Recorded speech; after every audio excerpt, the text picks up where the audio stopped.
Welcome to all of you. In this video, we will know about the poem Dust of Snow written by Robert Frost. This poem was published in 1923 in his collection of poems titled New Hampshire. So let us know about the author also. Robert Frost was born in 1874 at San Francisco, California. In his lifetime, he won more than one Pulitzer Prize. The President John F. Kennedy had also honored him with a speech for his poem written in the honor of Kennedy. He passed away in the year 1963. His poems have relevance even today. Let us know about the theme of this poem.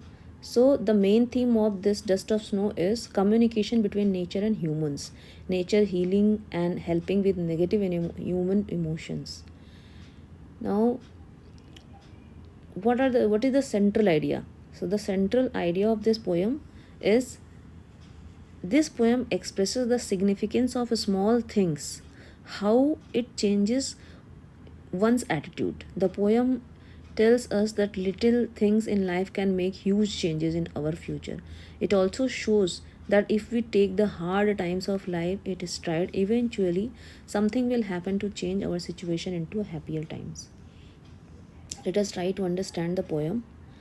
So, the poem Dust of Snow is a simple and very short poem, but it has a very deep and very large meaning. The poem explains how an act we have discussed, how a very simple act can brighten any human's day. Brighten up. So, let us start the poem. So, the poem's first four lines are: The way a crow shook down on me the dust of snow from a hemlock tree. Shook means shake, hemlock means a poisonous tree with small white flowers.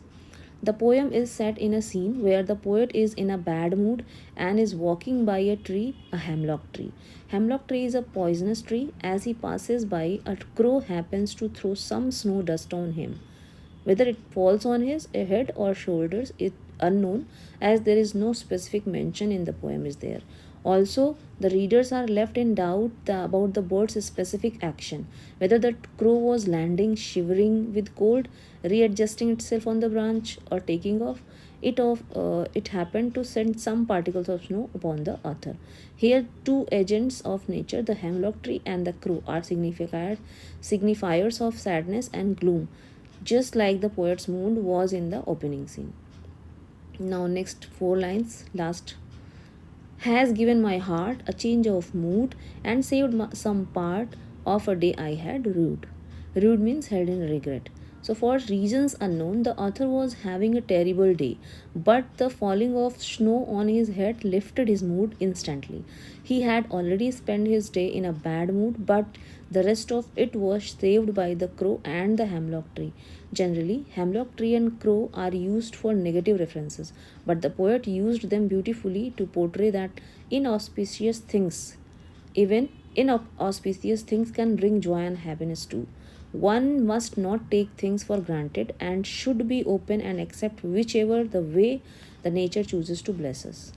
The rhyme scheme of the poem is A B A B C D C D, and figure of speech in this poem is metaphor.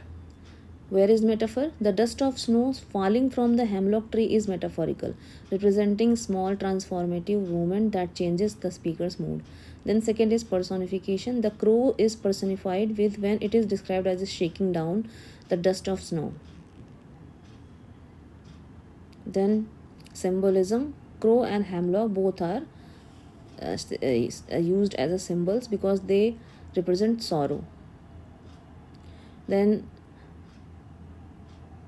enjambment is there also in this poem. When same sentence, what is enjambment? When same sentence continues to the next line without the use of any punctuation marks, it is called enjambment. It has been used throughout the poem. Then inversion is also there in this poem. What is inversion? When the structure of a sentence is changed by the poet to create rhyme. This poetic license is called inversion. In stanza 1, inversion can be seen. Alliteration is also there in the lines has given my heart and saved some part. So these are the literary devices. So that's all about the poem. Thank you so much for watching this video.